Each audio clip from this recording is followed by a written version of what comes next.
Good morning, everyone, and welcome to the 2022 New York Council on Problem Gambling Annual Conference.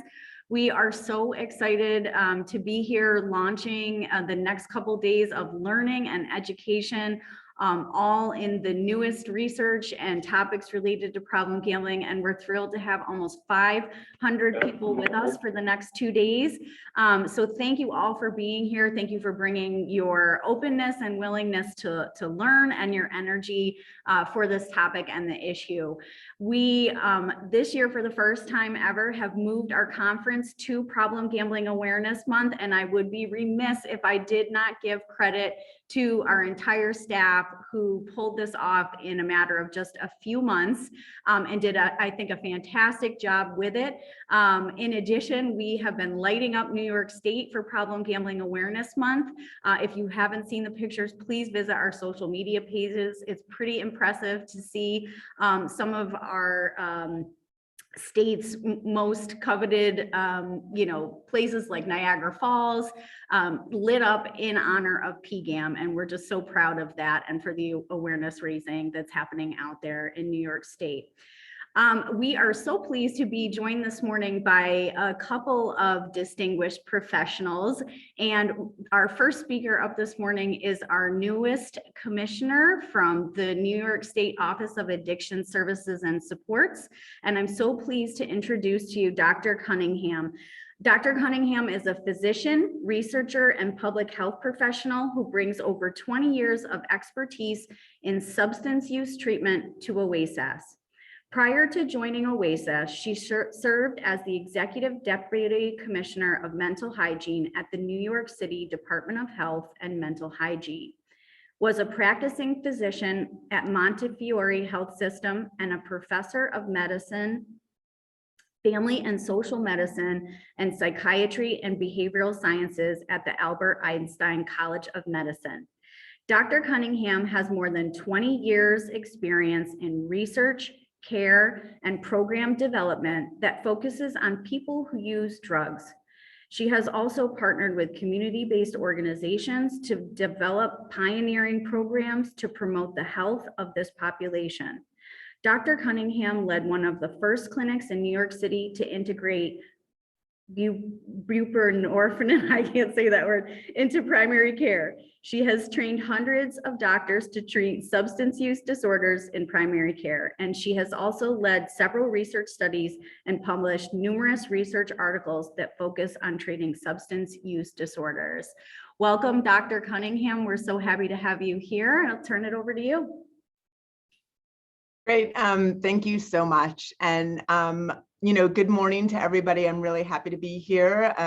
It's been 3 months since I've been commissioner, and during that time, I have to say that I've learned a tremendous amount regarding problem gambling. So I'm really happy to be here today.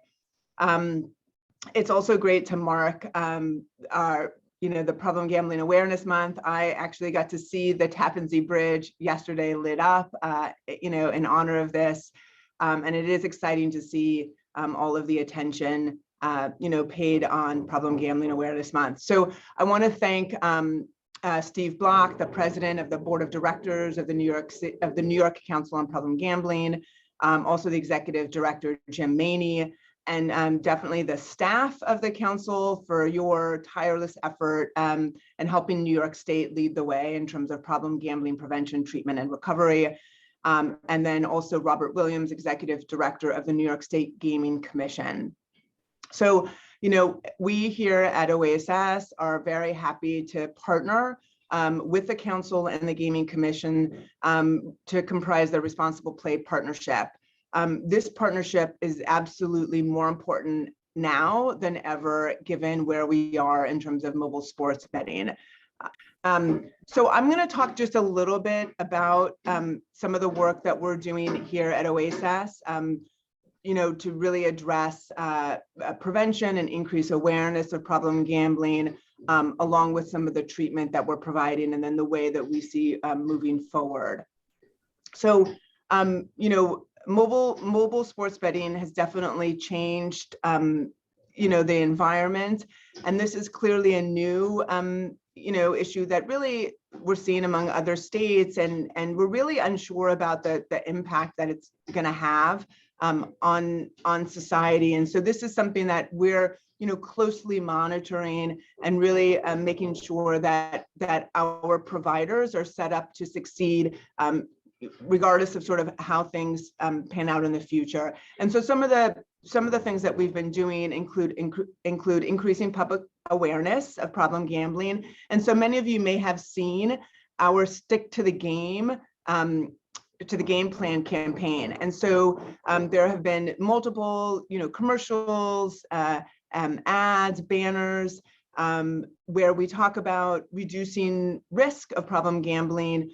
So setting limits on the amount of time and money spent gambling, limiting alcohol use while gambling, reminding the public that online gambling is not for those who are under age 21, and really publicizing the Hope Line as a way to access resources for people who may have problem gambling. So during this campaign, the first phase of it, which was in the first 2 weeks of February, we had over 8 million digital ad impressions, over 3.5 million video views on social media. There were over 700,000 audio ads that were listened to, and over 20,000 clicks on advertisements about problem gambling. And so we're very pleased with the reach that we've had thus far. And then we look forward to phase 2 of this awareness campaign, which will focus on March Madness and NCAA basketball championship. In addition, we are closely monitoring our Hope Line calls. So one of the things that I'm very interested is, following the data, looking to see what's happening and making sure that we're set up to address the needs. And so, it's early thus far in terms of since sports betting has gone online. And so it's hard to, know if there's a real trend here yet, but this is something that we're closely monitoring in terms of the calls that are coming into the Hope Line for people that have issues around problem gambling. So in terms of the treatment capacity, we want to make sure that our providers are well equipped to provide treatment for problem gambling. And so currently we have 31 outpatient programs that have specific gambling designations so that they are trained and ready to go specifically around problem gambling. In addition, over 200 counselors have also specific designation and training around problem gambling. And then we have a treatment network of over 130 private practitioners that have received special training from us on problem gambling. Our 12 state-operated addiction treatment centers also all have the ability to address problem gambling, and we work collaboratively with the council and the Problem Gambling Resources Center in a monthly work group to discuss, issues that are emerging. In terms of funding, so in this current year, we provide close to $5.3 million in problem gambling services, and that includes funding for the Problem Gambling Resource Centers. In addition, 1% of the state tax that's imposed on the mobile sports betting will come to us in the first year, and then after that, we'll receive $6 million a year from those resources.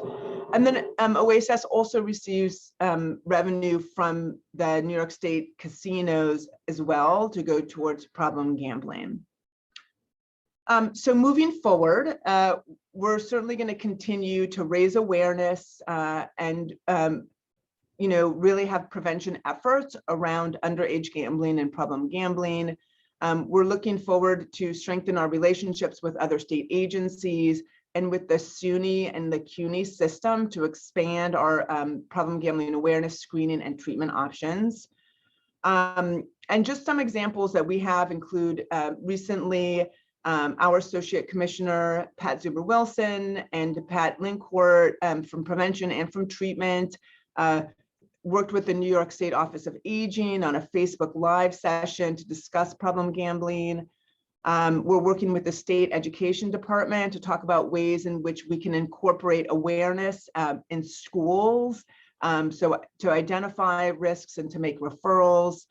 And then we have a SBIRT, which is the screening, brief intervention, and referral to treatment. It's an evidence-based strategy that is specifically focused on gambling to be integrated into our universities across the state. We're going to continue to have a public awareness campaign so that people know, what the signs are and who to call or how to access services. And we're working to strengthen the workforce, specifically to get trained around problem gambling and to expand that. So these are just, some of the ways that we're going forward to really work with partners across the state and, make sure that our field is really well prepared in terms of prevention, treatment, and recovery around problem gambling. So thank you very much for allowing me to be here this morning and having the opportunity to speak with you all. And I look forward to our continued partnership and really continued monitoring. It's sort of a new world with online, sports betting, and we don't all know exactly what that's going to look like going forward, but I look forward to having this partnership and being, part of the solution as, issues emerge. So thank you so much. Thank you, Dr. Cunningham. Thank you for being with us this morning and for sharing those updates and where we're headed. We're so excited about the work that we're doing with you, and we can't wait for what's to come. There's going to be so many opportunities for problem gambling services to expand in the next few years, and we're thrilled to have such a group of supporters as the 500 people we have joining us over the next couple of days. So thank you to everyone. Thank you, Dr. Cunningham. It is, of course, now my pleasure to introduce Jim Maney. Jim is the Executive Director of the New York Council on Problem Gambling, and I will actually read his bio this morning. James has been passionate about raising awareness about problem gambling and getting help for those in need for over 30 years. He has been leading the discussion on problem gambling through speaking and educating professionals and community members across the nation and testifying in front of New York State Legislature on many occasions, supporting and urging for policies to help those adversely affected by problem gambling. As the director of the New York Council on Problem Gambling for the last 20 years, he has helped increase awareness and education about problem gambling and has been a strong proponent for increasing services available to those adversely affected by problem gambling across New York State. Before leading NYCPG, he was the director of the Center for Problem Gambling and worked as a treatment clinician, helping clients find hope and happiness in recovery from problem gambling. Without further ado, Jim Maney.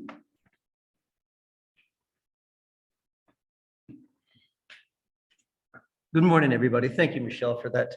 I don't know who wrote that bio for me. I surely didn't, but I appreciate that tremendously. I was asking staff this morning, what should I speak about? What should I talk about? And they asked me to talk about hope. And part of my talk today will be about hope.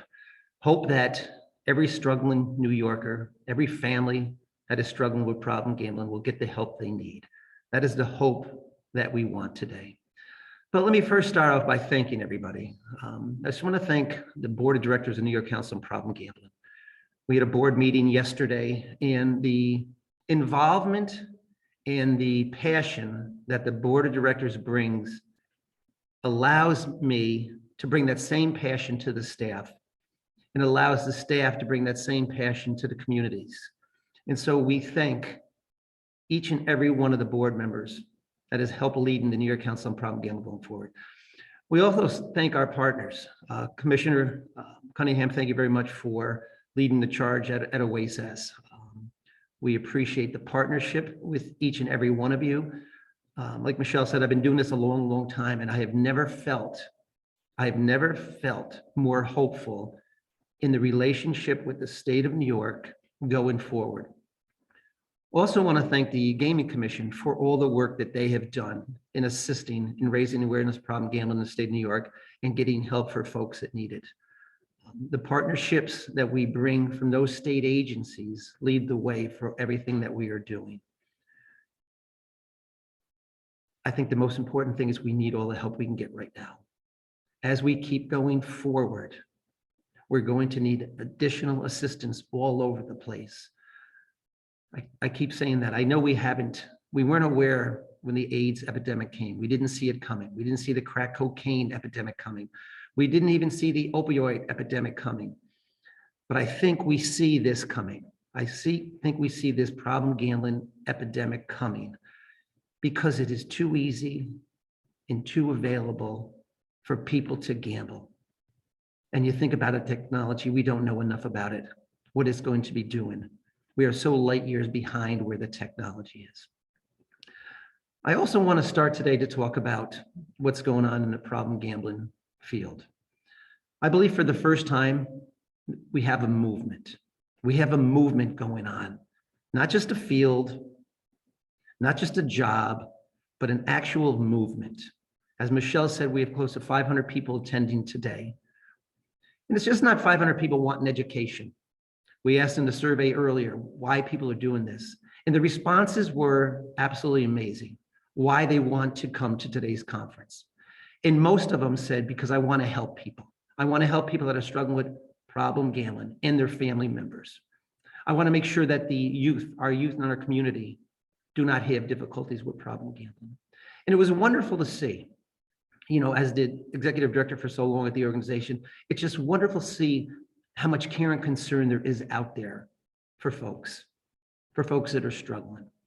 You know, up at the council, we only do two things. We raise the awareness of problem gambling in the state of New York, and we get help for folks that need it. Plain and simple. We take a neutral stance. We're not for or against gambling. We just do those two things. And I always share, we try to do them like Orville Redenbacher, his old famous commercial. We do one thing, and we do it really well. I want to just thank our staff for a second. You know, we started 3 years ago with a contract from Oasis to start the PGRCs. You know, a statewide organization, opened up 7 PGRCs throughout the state of New York, from Buffalo to Long Island, New York City, Rochester, Syracuse, Mid-Hudson, in Albany. And it was quite the task. We had to hire 25 new people. We hired 25 new people.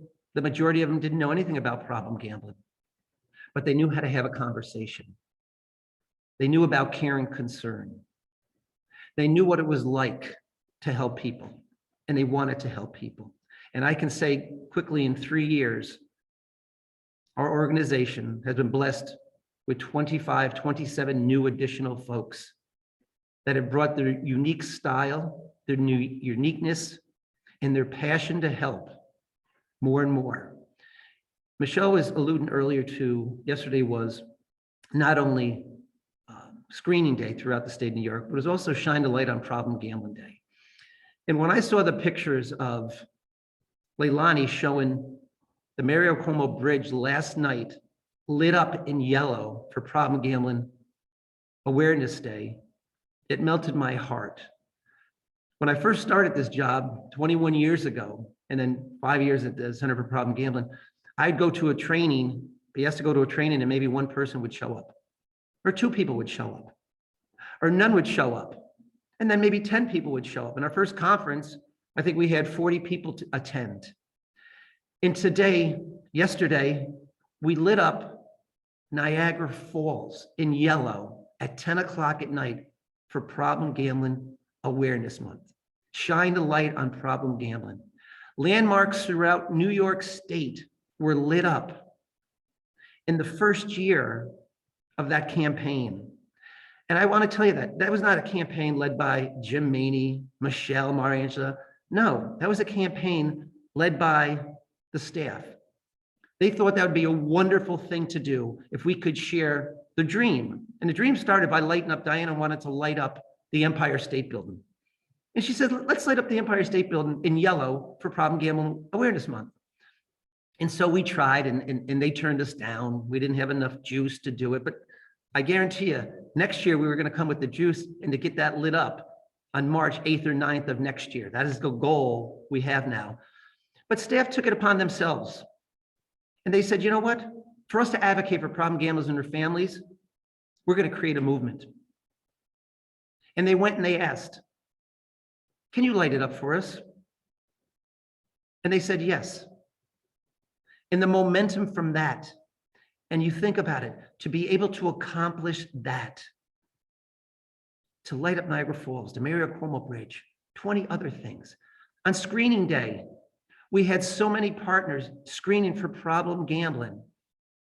It's amazing.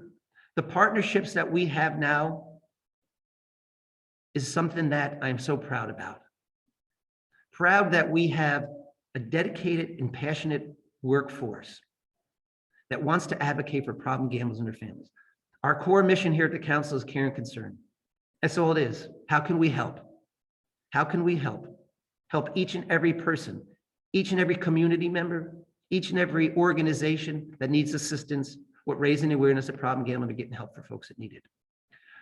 We are just beginning. The state of New York is just beginning.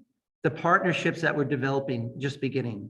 Like I shared earlier, I have never seen a WASAS take on so much in dealing with problem gambling. And we are so thankful for that.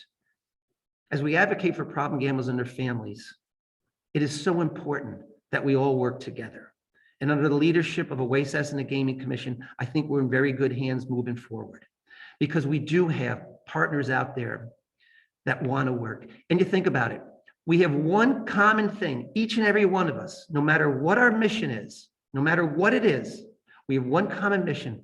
We do not want to see anybody suffer from problem gambling, nor their family members, because we are so well aware of what that looks like and how destructive it is and how horrible of an addiction that it is.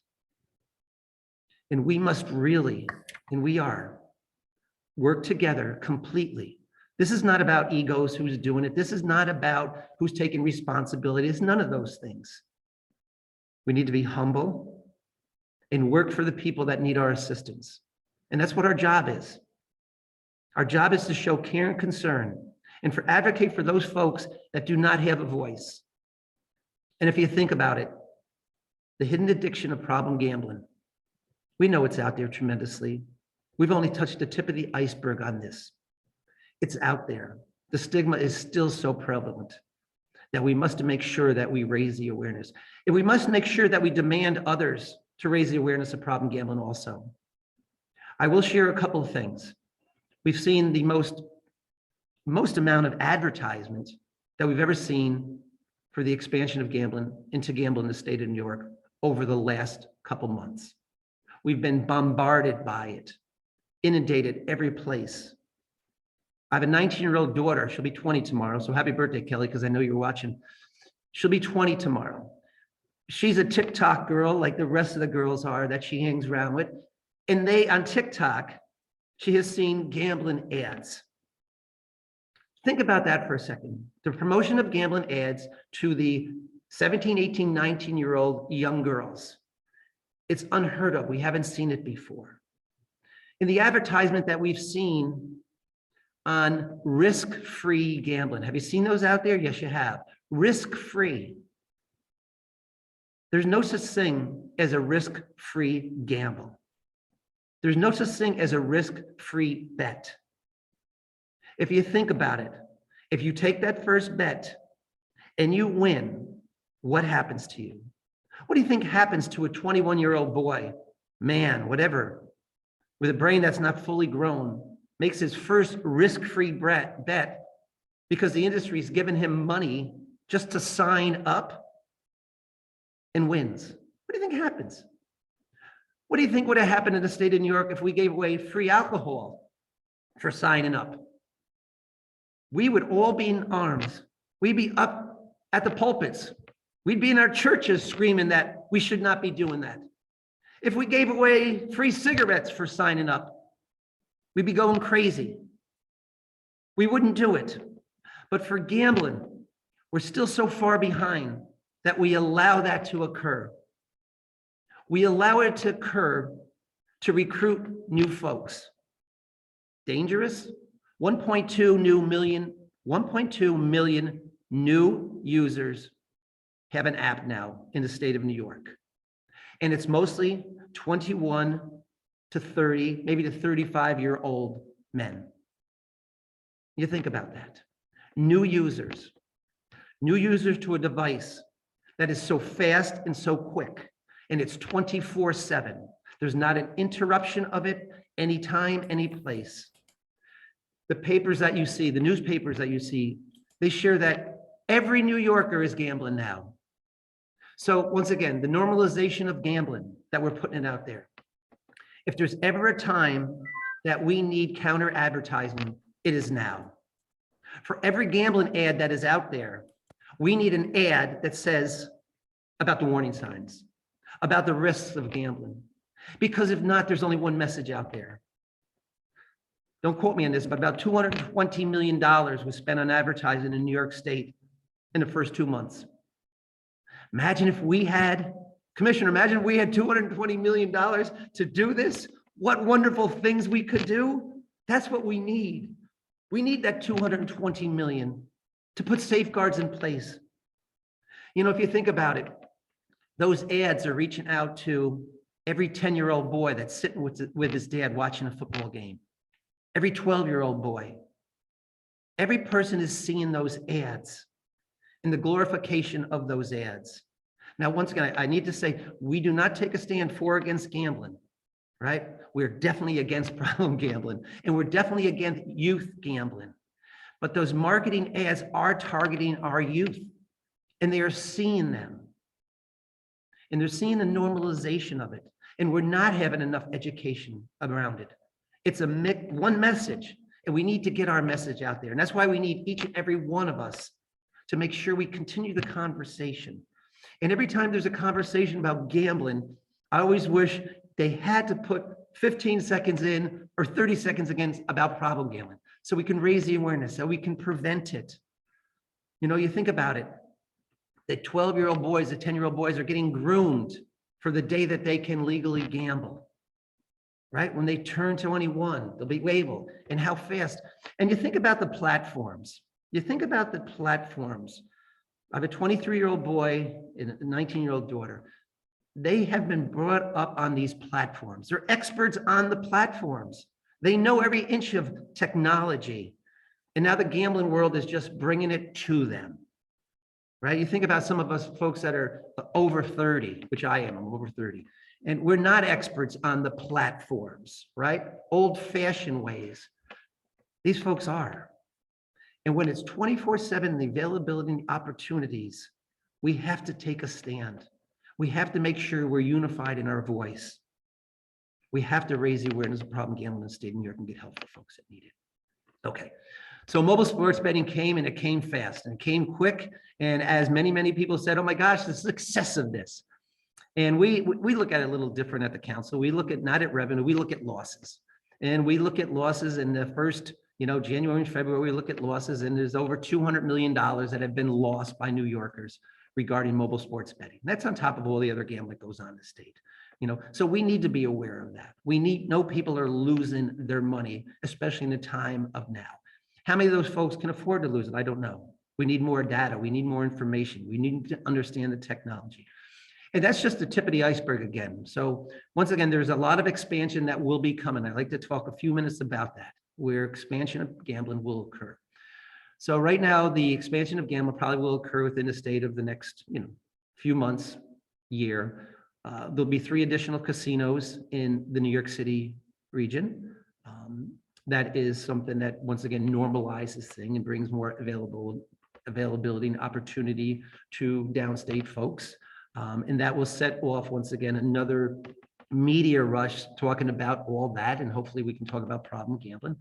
There's also bills being put out right now about making sure that all the casino games that you can play at the casino, be it blackjack, be it roulette, be it baccarat, be it whatever game there is, can now be played on your phone. So once again, all the casino games will now, once again, the legalization of that, if it occurs, will be available. And the amount of revenue from that is being projected will be more than sports betting. So you think about it, The technology is going to win over all the time because it's faster and quicker. And so to be able to do it at, the leisure of your home. So we're very concerned about those two things. There's also going to be, the expansion of kiosks in all the sports venues. So when you go to Yankee Stadium, now you'll be able to go to the, Caesars kiosk sports betting lounge where you can gamble as much as you want, which is a major deal. And I'll tell you why. These are major deals because they normalize the activity. They normalize it completely. And how fast and quick it's gone from an illegal activity to an activity that everyone is doing per se. And that's fast and that's quick. And we haven't been able to keep up with our prevention yet on it. We don't have enough public awareness. And yet the industry is making sure they're going faster and quicker at all times. We also have to be concerned about esports, which is betting on fourth night, betting on another unique niche of folks that aren't sports bettors, but play games. Games like Fourth Night, Man of War, Man of Duty, Call of Duty, whatever that might be called, to be able to gamble on those as active games. And they are being done in various jurisdictions throughout the world. And it's going to come to New York eventually. The iGaming already is in Connecticut, New Jersey, Pennsylvania, and, once again, presume it'll be in New York soon. So these are the expansion of gambling that is going to be occurring. And plus the technology of the gambling, having gone to a industry conference, the data that's being collected from folks is really very interesting. And if you think about it, they're able to produce the data on any one of your bets or any of your likes, no different when you go on and Netflix tells you, if you like this show, you're going to like the next 10 shows. So if you're betting on LeBron James for the Lakers, and next thing that's going to pop up is buy LeBron James's jersey. Next going to show video highlights of LeBron James dunking. And all of a sudden, then they'll show you 5 bets. Will LeBron James get 10 points this quarter? Will LeBron James take 12 shots this quarter? So it's going to be so quicker and so faster all the time. And it's just a press of a button to continue to gamble on as many times as you want. And the concern there is that people will stay on their device longer and longer. And they will gamble more and more. And they'll do it in the confines of their home. And if you think about it, the hidden addiction of it, nobody will know how much they're gambling. No one will know how much they're losing, winning, or whatever. But if they're spending all that time and energy gambling, what aren't they doing? What aren't they doing? Spending time with their family, spending time with their friends, doing more age-appropriate behavior. We're very concerned for the 21 through 30-year-old men right now, right? This is being earmarked, and then the women will be earmarked after that. This is very, not troubling, but very concerning. We're very concerned at the council about what may come. We're very concerned about, like I said, the 12, 14, 16, 18-year-old men that can't wait to take a part in this. They can't wait to do it. And if you think about it, how quickly it's gone from an illegal activity to a legal activity, with the whole world knowing about it, with every ad being a part of it. Shows now dedicated 30-minute hour shows dedicated just to gambling, just to the gambling odds. And it's not going to slow down. There's not going to be a break. People said, oh, there'll be a break between the Super Bowl and March. There's not going to be a break. There's not going to be a break between Super Bowl, March Madness, if baseball ever starts. There's just too much to gamble on, too much to bet on. I had a client one time that said he was going to stop gambling, and this was in the old days. I'm going to start, and he was a horse bettor and a sports bettor. And he came in after Saratoga, and he says, you know what? After next Saratoga, I'm going to stop gambling. Then he said, well, no, after the NFL season, I'll stop gambling. No, after the NBA season, I'll stop gambling. And then he was right back to Saratoga, and the cycle never ends. So once again, what we have to do is make sure the folks that aren't gambling, our youth, do not start gambling. The folks that are social gamblers do not turn to be problem gamblers. And make sure that the problem gamblers do not turn into distorted or pathological gamblers. So we need to do prevention work along the whole line of that. And we need to do it universally with everybody. But I will share with you hope. And I'm very hopeful today. I've never been this hopeful doing this in my 21st year to council. Never been so hopeful about what we're going to be able to do. Because once again, we are unified in one thing, that problem gambling is not a good thing for any one of us. And we'll do everything we possibly can to mitigate that. And for the first time, I feel that from everybody. I do. I feel it from everybody. And I want to say that we can give hope to New Yorkers out there, that the future families that are going to suffer from this horrible addiction, that we will be there for them, each and every one of us. We will be there for them because we know they're coming. And when we advocate today, I advocate, the council advocates for each and every one of you, and each and every one of your families, and each and every one of your kids' kids. That's who we work for. We work for every 12-year-old boy that's out there, that's already hooked on their devices, right? Who's every parent is saying, get off that device, go do something else, because that's a platform for gambling in the future. That's completely the platform. And we advocate for them. And we advocate for mom and dad whose two children will start gambling. And who knows who's going to develop a problem with that. And if you take a look at that 1.2 million new users in the state of New York, and if we just go by the 4.3% of the last OASIS survey, that's a large number. That's a large number of people who are going to need assistance and help. And we have to be there for them. And our hope is that each and every one of us, now you think about in each and every jobs that aren't dedicated to problem gambling, you got your own missions. You have your own things that you're working on. But this is the one we also need to make sure that we're working on closely together. Because this is one that's more hidden. This is the one that we are making sure the expansion is more and more, and there's going to be continued more expansion. We really have to get boots on the ground. We need more troops. We need more help in this. It's coming. It's here already. So if I can ask one thing of everybody on this, is that every time there's a discussion of gambling, every time the word comes up, that we make sure we just mention problem gambling. How's that going to affect people? How's that going to affect my sister who's got a 19 and 20-year-old boy? What's going to happen with them? Are they gambling yet? Let's start the conversation more. Let's bring it up. Let's not be afraid of the conversation, right? We're not for or against gambling. What we are against is problem gambling. What we are against is our youth gambling. But I will go back.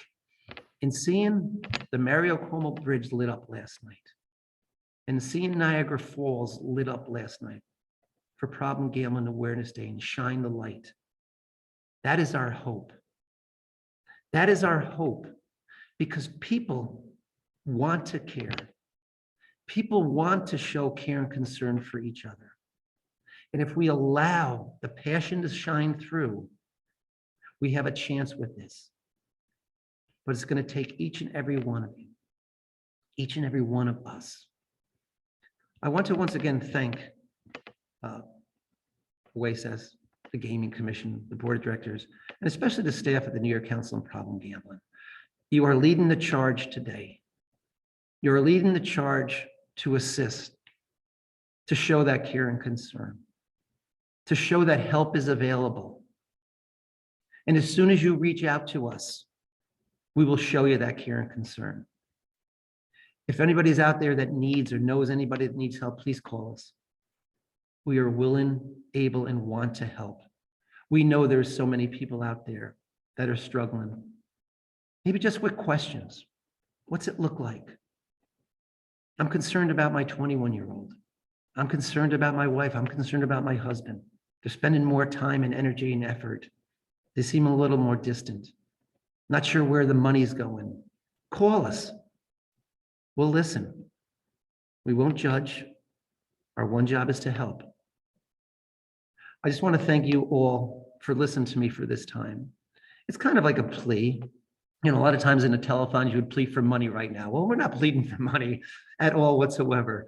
please call us and, put in $100. No, we're not asking for that. We're asking for your voice. We're asking for that voice to raise the awareness of problem gambling in your little communities and your little talks when it goes on. I will share with this that every one of our communities, every one of our families has talked about gambling recently. Everybody has seen those ads. There's not anybody has not seen the gambling ads come on. It's a perfect time to speak about it. What'd you think about those? When you saw those ads, what'd you think? What'd you do? Impact you? Think about it? Did you have a discussion about it? So in closing, I just want to, once again, say thank you to each and every one of you for attending today. We can do wonderful things. And if we lit up Niagara Falls this year, Empire State Building isn't too far behind. And I'll be calling on each and every one of you to support us as we go for that, because that is really just a metaphor of what we're trying to do. We are trying to get a movement going, right? Because once we have a movement and a powerful, positive action, everybody wants to get a part of that. And that's what we're trying to do. One brick at a time, one step at a time. And everything that we do, every little positive thing we do adds to it. And eventually by the time next year, after the wonderful things that we see Oasis is going to do in the Gaming Commission, and each of the partners out there, we will have a movement. And people in New York that need assistance can breathe a sigh of relief, because we will be there for them, each and every one of you. So thank you very much for listening to me today. Thank you.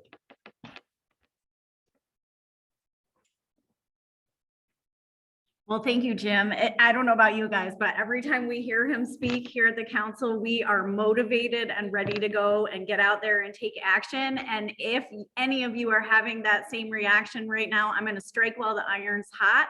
If you have not gone on to sign up for our rally tomorrow afternoon, please do that. You can sign up right through the conference platform.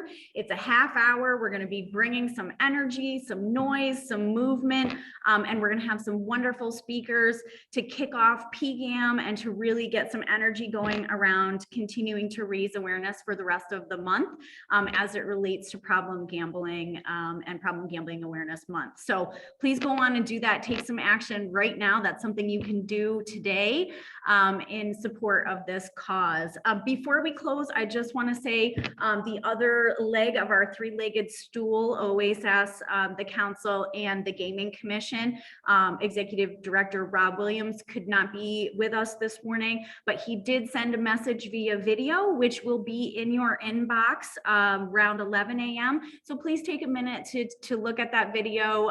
He'll be speaking a little bit more about the expansion that's coming and some of the efforts that the Gaming Commission is taking in relation to responsible and problem gambling. And we thank him so much for taking the time out to record that message and send it out for all of you. So again, thank you to our partners. We're excited about the next couple of days. I hope you enjoy your opportunities for learning. We've built in some additional breaks this year, so please take that time to get up and move and keep yourself energized as we move through the course of the next couple of days. So last thank you to our partners in recovery who are supporting us not only during this event, but support us all year round in connecting individuals in need with a welcome, listening, helpful ear. We are just thrilled that we are changing the stigma around this issue, and all of you who've been willing to come forward and speak out have been part of that movement, and we couldn't do it without you either. So thanks again to all our partners. Have a great morning. We'll see y'all at 11:15.